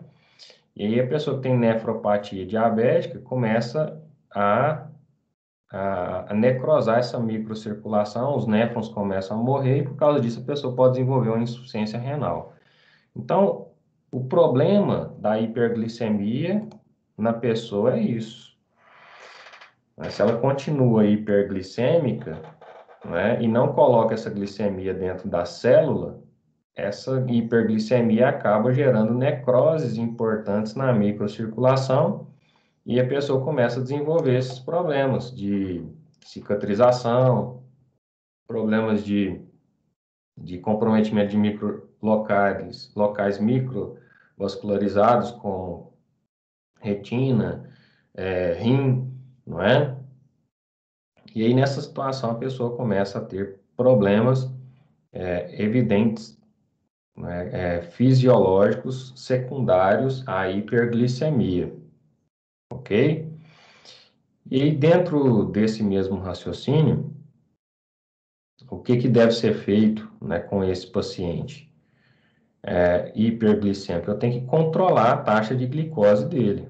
Para isso, fisiologicamente, o próprio organismo tenta fazer isso, se ele não coloca glicose para dentro da célula, né, ele fica com glicose excessiva no sangue devido à constante alimentação e constante absorção de glicose. O organismo tenta eliminar isso pela urina. Então, a urina do diabético, ela contém muita glicose. Quando você vai fazer um exame de urina no laboratório, né, um dos parâmetros do exame de urina é avaliar a glicose na urina, porque uma pessoa normal, ela não fica eliminando glicose pela urina, né? E o diabético, sim, ele elimina muita glicose por urina, até acima de 1.000 miligramas, né, por ml ali de urina, ele vai eliminando, porque tem muito no sangue, e mesmo eliminando muito na urina, vai continuar muito no sangue, porque o seu organismo, por si só, ele não é capaz de controlar essa hiperglicemia quando a pessoa é diabética, ela tem alguma disfunção. E quando a pessoa se torna diabética? Né? Ela se torna diabética quando, por algum motivo, ela não consegue colocar a glicose para dentro da célula. Não é só porque falta insulina, não. Você vai aprender nessa aula de hoje, né, também que existem outros tipos de diabetes. Por exemplo, quem produz a insulina é a célula beta pancreática. Então, eu posso me tornar diabético, como é mais conhecido, deixando de produzir insulina, tá? Ou a pessoa nasce geneticamente cometida, ou seja, ela não consegue produzir insulina funcional devido a uma deficiência genética, certo? Ou essa pessoa, ao longo da vida, é uma pessoa que sempre foi desregrada em relação ao consumo e à dieta de carboidratos, não é? E ali ela estimulou tanto o pâncreas a trabalhar que ela acabou, por isso, por si só, lesionando a célula beta pancreática. É o mesmo fator do alcoólatra, só porque o álcool no meu organismo ele é metabolizado pelo fígado e é hepatotóxico. Chega um momento que o fígado, né, os hepatócitos começam a morrer, tipo, ele não dá conta daquilo. É muito álcool para metabolizar e a pessoa entra num quadro de, primeiro, esteatose hepática e, por fim, cirrose hepática. Até comprometer acima de 50% do fígado e ficar inviável à vida, e aí realmente a pessoa morre por causa disso. A célula beta pancreática é a mesma coisa. Ela, se a pessoa for excessivamente compulsiva por carboidratos, ela vai gerar uma falência das células beta pancreáticas e por causa disso a pessoa deixa de produzir insulina. Reparem que ela nasceu normal, não é genético. Ela desenvolveu ao longo da vida, e sim, por excessos alimentares, não é?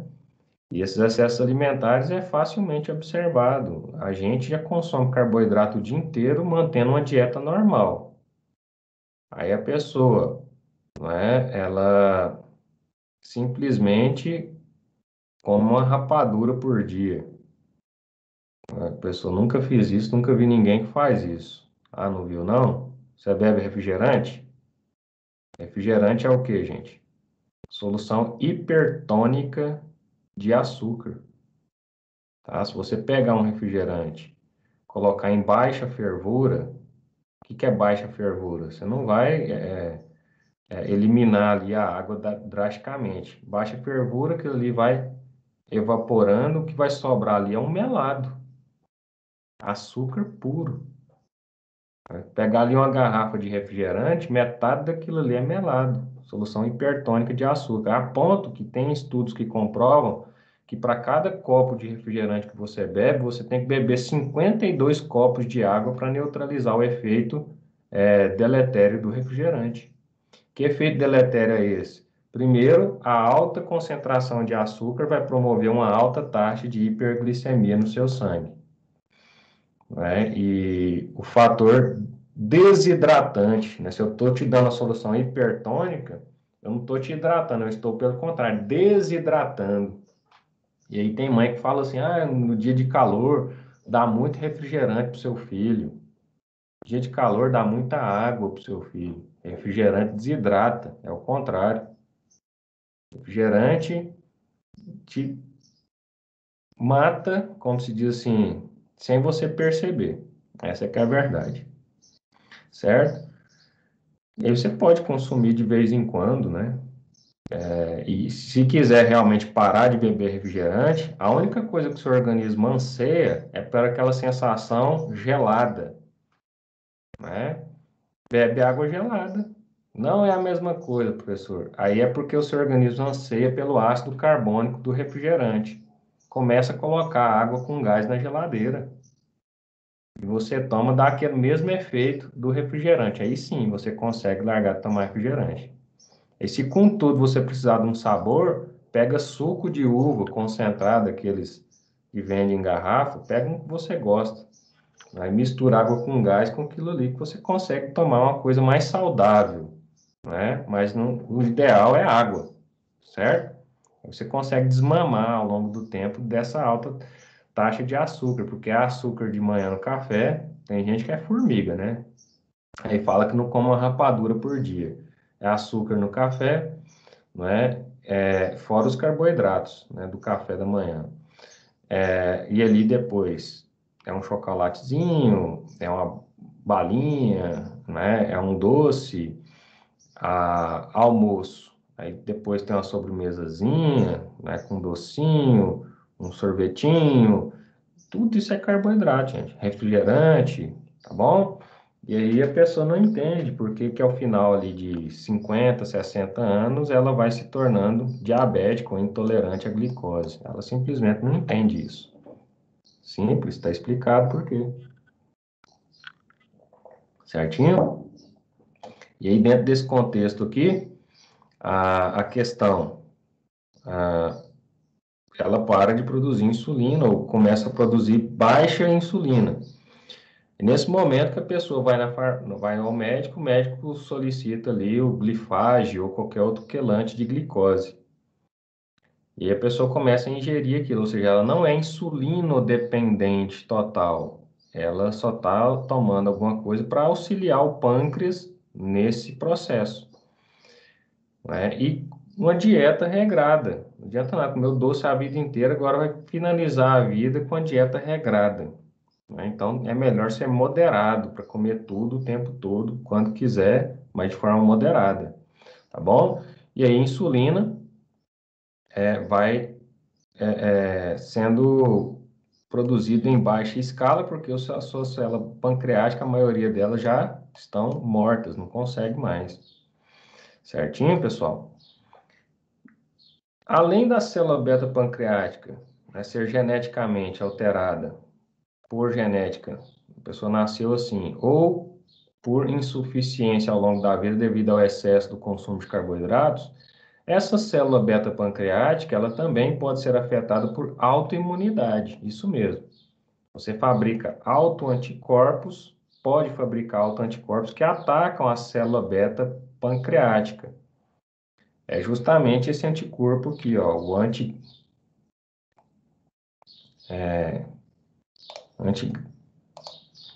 tem 3 tipos de anticorpos, entre ele, né, esse anticorpo que ataca a célula beta pancreática, que é justamente esse anticorpo aqui, ó.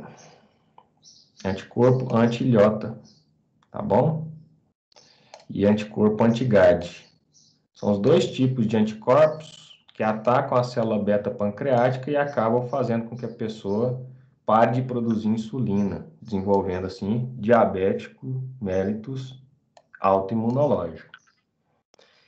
E falando de autoimunidade, você pode também produzir anticorpos anti-insulina, ou seja, você mesmo produzindo a insulina, o pâncreas está funcionando normalmente, você pode produzir anticorpos anti-insulina que vão fazer com que você tenha resistência à, à insulina do seu corpo. Ou seja, o seu pâncreas está produzindo, a insulina, ao ser lançada na corrente sanguínea, é atacada por anticorpos. E somente um pouco da insulina consegue acessar o receptor de insulina. Tá bom? E aí tem gente que pode nascer ainda com alteração genética desse receptor de insulina e por causa disso ser diabético, e é muito grave, né? E pode até desenvolver algum tipo de anticorpo contra este receptor. Então, vocês viram que a questão do diabetes não é porque a pessoa tem falta de insulina. A questão de diabetes é a pessoa hiperglicêmica. Agora está hiperglicêmica por quê? Porque pode faltar insulina devido a problemas genéticos de produção nas células beta pancreáticas. Qual que é a célula que produz? Célula beta pancreática. Isso tem que estar claro na mente de vocês. Ou por excessos alimentares, ou porque ela até produz insulina, mas produz autoanticorpos que destroem a insulina. Ou essas células pancreáticas podem ser destruídas por autoanticorpos. Então, viu? Tem várias causas. E aí, nessa situação, o diabético ele está com muita glicose no sangue, você viu que isso é prejudicialíssimo, né? A hiperglicemia no meu sangue provoca glicação de hemoglobina. O que é glicação de hemoglobina? É um estado em que a molécula de hemoglobina dos eritrócitos sofre uma reação de glicosilação com a molécula de glicose, e isso só acontece quando você está hiperglicêmico, tá bom? Então, o diabetes tem alta taxa de hemoglobina glicada, alta taxa de hemoglobina glicada quando ele não controla a sua hiperglicemia. E uma pessoa, mesmo sendo normal, ela tem uma taxa de glicação, porque afinal de contas, o nosso metabolismo, ele funciona de uma forma muito singular, né? Então, vou colocar aqui um gráfico, né? A sua glicemia normal é de 70 a 100 miligramas, isso é normal para todo ser humano que está tudo correto com o seu metabolismo. Então, de 70 a 100, se eu colher seu sangue em jejum, a sua glicemia tem que dar entre 70 e 100. Abaixo de 70, você está com hipoglicemia, tá bom? Que é um outro quadro patológico que tem que ser tratado também, tá bom? Hipoglicemia. Acima de 100, aí sim você está com hiperglicemia, que é o quadro clínico diabético ou de intolerância à glicose. Hiperglicemia.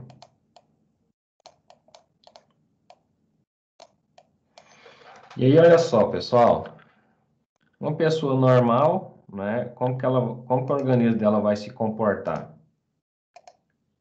Vai se comportar assim, ó. Se está normal, a glicemia dela está entre 70 e 100, variando aqui, ó, tá? Entre 70 e 100. Alimentou 30 minutos depois, essa pessoa vai absorver o carboidrato de glicose e aí vai provocar um quadro de hiperglicemia momentânea, tá bom? Momentânea, porque a hiperglicemia, alta taxa de glicose, estimula a célula beta pancreática a produzir o quê? Insulina.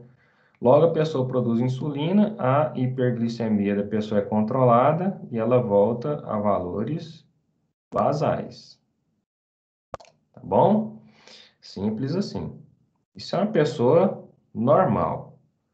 Agora, como que comporta uma pessoa diabética? Eu vou representar aqui por essa linha roxa. Pessoa diabética, ela em jejum já está com hiperglicemia. Aí quando ela consome carboidrato, até absorver todo o carboidrato, ela fica mais hiperglicêmica ainda. Então, quando eu estou nessa faixa aqui de hiperglicemia, é nesse momento aqui que ocorre a reação de glicosilação da molécula de hemoglobina com a glicose. E aí a hemoglobina, né, presente lá nos eritrócitos, quando a gente pega a molécula de hemoglobina, a hemoglobina normal do ser humano é chamada de hemoglobina A. E aí, quando a hemoglobina dentro do eritrócito tem em torno de 250 a 350 milhões dessa molécula em cada eritrócito, tá? E aí, quando eu estou em quadro hiperglicêmico, essa hiperglicemia aqui favorece uma ligação da hemoglobina com a molécula de glicose. E aí, a hemoglobina que se ligou com a molécula de glicose, por uma reação de glicosilação, tá bom? Vai formar aquilo que nós chamamos de hemoglobina glicada, ou hemoglobina A1C.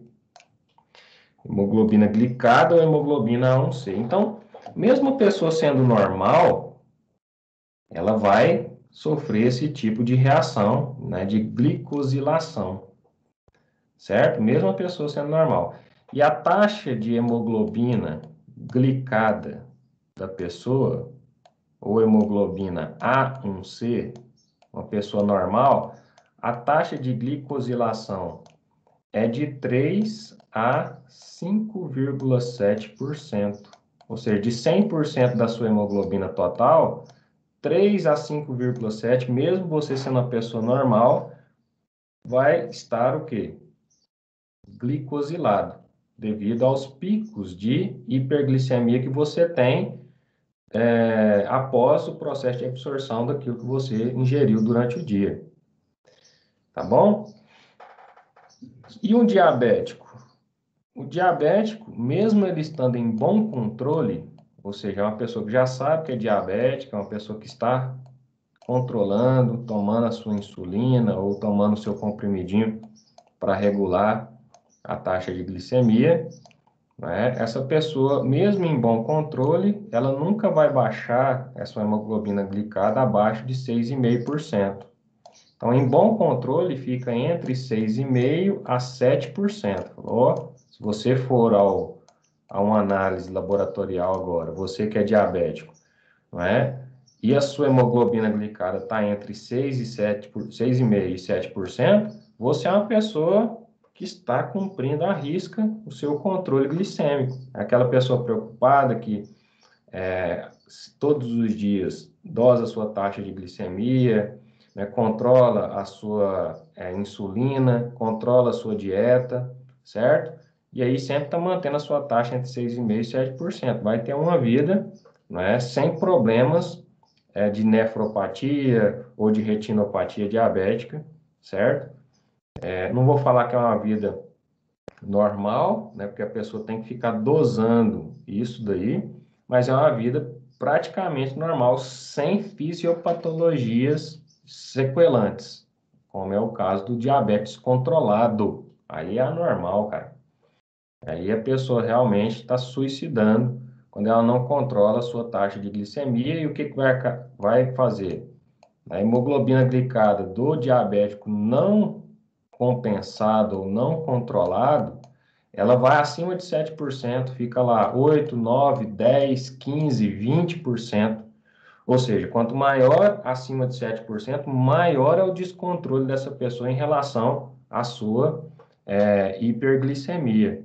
E quanto maior o descontrole da hiperglicemia, maior é a agressão da microcirculação, envolvendo em maiores danos na retina, na microcirculação como um todo e também nos rins, certo? E a pessoa realmente ela vai degradando muito, primeiro perdendo a visão, depois problemas nefróticos, não é? Hemodiálise e por fim.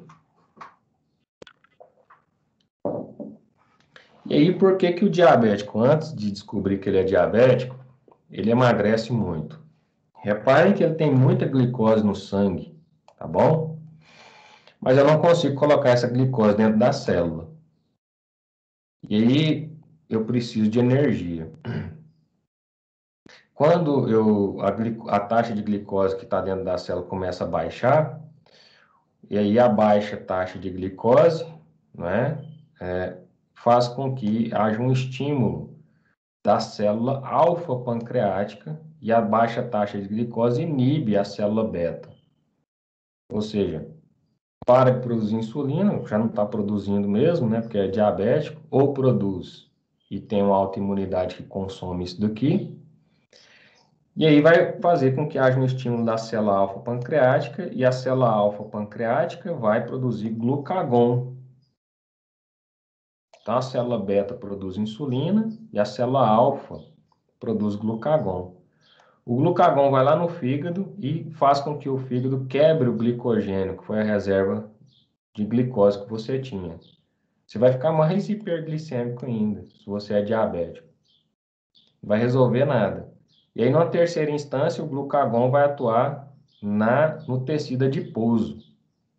Ele pega o ácido graxo livre, né, ele pega o triacilglicerol, que foi depositado no tecido adiposo, quebra esse triacilglicerol em beta-oxidação, e aí a sua célula volta a recompor sua matriz energética de ATP. Uma molécula de glicose produz, em média, 38 ATP. Uma molécula de triacilglicerol produz, em média, 800 ATPs. Tá bom? Então, por isso que o diabético, antes de descobrir que é diabético, ele tem um emagrecimento por causa disso. E aí, a urina dele começa a atrair formigas, porque tem muita glicose. Ele fica com a boca seca, ele bebe água o tempo inteiro, porque ele está hiperglicêmico, ele precisa de manter o equilíbrio osmótico. E por causa disso, o organismo dele desidrata. Ele tem que urinar o tempo inteiro, ele tem que beber água o tempo inteiro, ele sente uma fome descomunal, porque como está com baixa de glicose o tempo inteiro, é como se o organismo dele tivesse com baixa de glicose dentro da célula. É como se o organismo dele tivesse com fome o tempo inteiro. E aí ele fica comendo o tempo inteiro, bebendo água o tempo inteiro, é o famoso diabetes insípido, ele fica desregulado mesmo, urinando o tempo inteiro, emagrece. Aí ele começa a falar assim, pô, eu tô comendo muito, boca seca, emagrecimento, tonteira, fraqueza, tô com algum problema. Aí ele vai ao médico.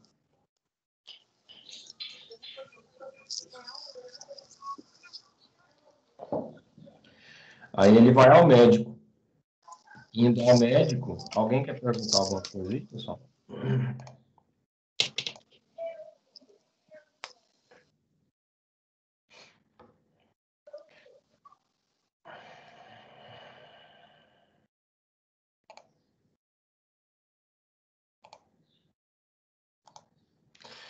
Indo ao médico, pessoal, essa pessoa vai, né, descobrir ali por exames, faz uma glicemia de jejum, descobre que está com alta taxa de glicose. E aí, com essa glicemia de jejum e alta taxa de glicose, essa pessoa literalmente, né, descobre que é diabética. E aí, obviamente, ela tem que ser tratada, primeiramente com, né, insulina e avaliando, né, o médico vai ver ali o tipo de diabetes, o que está levando o quadro clínico de diabetes. É autoimunidade? É falência da célula beta-pancreática? É genética? É resistência à insulina? Ou seja, ela produz, mas depois produz anticorpos que destroem a insulina. E embasado nisso, ele vai promover um tratamento. Se é direto com insulina, se é com fármaco antes, né, para diminuir a autoimunidade, alguma coisa do tipo, para que a pessoa possa voltar, pelo menos, ter o controle glicêmico, tá bom? E aí a importância de sempre o médico pedir glicemia de jejum e hemoglobina A1C, porque a glicemia de jejum é uma glicose dosada pontualmente no organismo. Ou seja, o que acontece muito? O diabético, ele desconhece tudo essa fisiopatologia que a gente estudou na aula de hoje. Então, ele quer comer doce, e ele vai lá e ele pensa que é só a questão de comer doce, né? E, e ele vai lá e não controla a sua glicemia, mas no dia do exame, né? Ele vai lá e controla a sua glicemia, e aí chega no médico e fala assim, ó, minha glicemia de jejum deu 70, tá vendo? Tô controlando, belezinha. Aí o médico pediu junto hemoglobina glicada. A hemoglobina glicada deu 15%. Ele falou, não, o senhor não está controlando a sua dieta. Falou, como não, doutor? Minha glicose de jejum deu 70. Ele falou, mas a hemoglobina glicada está demonstrando que você não está controlando. Por quê, pessoal? A vida média da hemácia é de 120 dias. Se ela é de 120 dias, é um histórico de glicação que eu tenho no meu organismo de 4 meses. Se a hemoglobina glicada está acima de 7, significa que nos últimos 4 meses essa pessoa não controlou a sua dieta. Porque se ela controlar a sua dieta, o diabético bem controlado fica entre 6,5% e 7%. Simples assim. Tá bom? E aquela pessoa que é intolerante, ela não chega a ser um diabético, é um pré-diabético, mas é intolerante à glicose. Aí, para esse tipo de pessoa, a gente faz o teste oral de tolerância à glicose, como a gente viu no início aqui da aula, que tem para lactose, tem para frutose, também tem para glicose. É o mesmo princípio. A pessoa chega em jejum, colhe, a gente avalia a glicemia de jejum dela. Com certeza, para ela fazer esse teste, a glicemia de jejum dela vai estar acima de 100. Por isso que o médico já suspeitou que ela está com a intolerância à glicose, tá bom? Mas ela não chega a ser um diabético. Por quê? Para ser um diabético, eu tenho que estar com a minha glicemia acima de 120, tá bom? Glicemia de jejum acima de 120, a pessoa já é considerado o quê? Um paciente diabético. 120 miligramas por decilitro. Mas a pessoa que fica ali, o normal é de 70 a 100. A pessoa está entre 100 a 119. Então, tem esse grupo de pessoas aqui que eu chamo de pessoas intolerantes à glicose. O que é isso? É aquela pessoa que ao longo da vida teve uma dieta desregrada, acabou, né, tendo problemas ali com as suas células beta-pancreáticas, algumas já deixaram de funcionar, ou seja, ela está produzindo pouca insulina, mas ela ainda produz. Então, a pessoa que, mesmo em dieta normal, ela não consegue mais colocar toda a glicose para dentro da célula. Então, ela sempre vai ficar hiperglicêmica, só com a hiperglicemia borderline, de 100 a 119. E aí, nesse caso aqui, é quando o médico tem a conduta de tratar essa pessoa com um comprimido hipoglicemiante. Exemplo, o Glifage, certo? Ou seja, ela não é uma pessoa totalmente insulino-dependente. O que é uma pessoa totalmente insulino-dependente? É aquela pessoa que vai, né, ter ali que administrar insulina o tempo inteiro, assim controlar sua taxa de insulina. Então, ela começa intolerante à glicose, por isso ela tem que fazer o teste oral de tolerância à glicose para ver qual é o grau de intolerância dela para se promover o tratamento, certo? E é o mesmo princípio, vai em jejum, colhe. A glicemia de jejum vai estar entre 100 e 119, e aí administra uma solução concentrada de glicose para essa pessoa. E se for criança, até 39 quilos, você tem que calcular, por esse princípio, 1,75 gramas de glicose por quilograma de peso da pessoa. Então, quando a pessoa já tem 39 quilos, você já pode administrar uma garrafinha daquela de 50 gramas. E quando a pessoa já tem acima de 48 quilos, essa pessoa já pode receber o máximo, que é de 75 gramas. Tá bom? E aí o médico vai fazer essa prescrição, né, de teste oral de tolerância à glicose. Se for criança, a gente tem que fabricar ali de acordo com o peso. E se for acima de 39 quilos, já pode administrar no mínimo 50 e acima de 48, no mínimo 75 gramas, que já vem pronto. tá? Administrou essa garrafinha em jejum, se a pessoa vai absorver a glicose, né, ela vai ter um quadro de hiperglicemia, e como ela tem resistência insulínica ou baixa produção de insulina, essa hiperglicemia dessa pessoa vai ficar um pouco maior. Então, a pessoa normal, 2 horas depois, a taxa de glicose dela tem que estar menor do que 140. Então, acima de 140, essa pessoa já é intolerante à glicose, tá bom? Então, seria isso daqui, ó.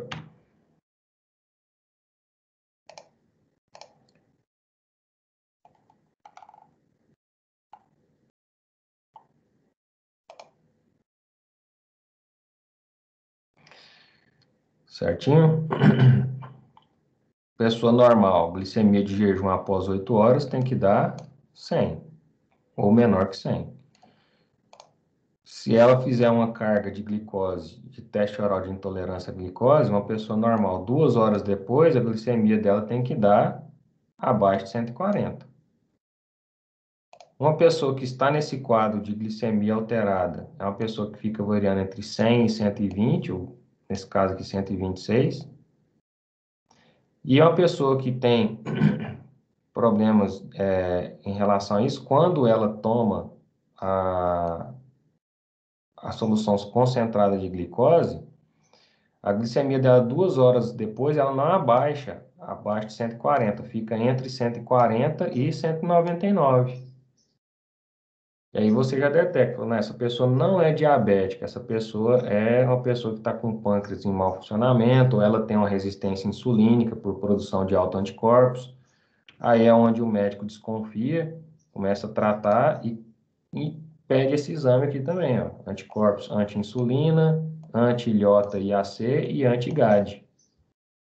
Tá bom? Para ver se o problema dessa resistência insulínica é autoimunológico ou, se não for autoimunológico, melhor ainda, eu consigo tratar esse pâncreas apenas com dieta, certo? Se for autoimunológico, eu tenho que tratar com dieta essa pessoa e também tentar tratar a autoimunidade, que não tem cura, né? A autoimunidade é complicadíssimo, certo?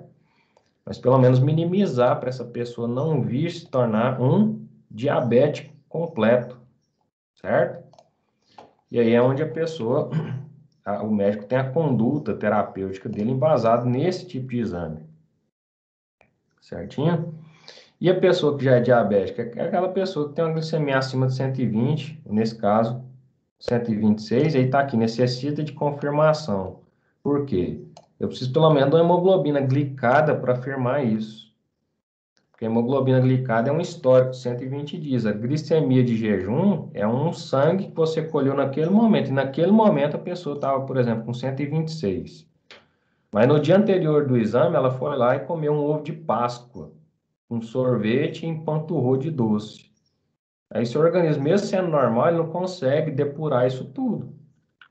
E aí você vai lá no outro dia no laboratório, depois de um domingo de Páscoa ou de um final de semana alegre, que você teve de tanto doce na sua vida, o que vai resultar? Sua glicemia de jejum vai dar alterada, mas a sua hemoglobina glicada vai apontar valores abaixo de 5,7%. Ou seja, você é uma pessoa normal, só está com glicemia alterada por um possível excesso de final de semana. Acontece, tá? Então, por isso que diabetes acima de 126 em jejum necessita de confirmação. Aí, o que é o verdadeiro diabético? Ele está acima de 126 e a hemoglobina glicada do cara está lá 10%, 15%, ou seja, aí sim é diabético. Certinho? Ok, pessoal? Então, falamos aí da patologia, fisiopatologia, como que são feitos os exames, certinho? No dia da prática lá a gente vai já ter aprendido as dislipidemias também, que é o tema da próxima aula, e a gente vai dosar lá na prática glicose, triglicerídeos, colesterol e HDL colesterol, fazer alguns cálculos e complementar essa matéria aqui.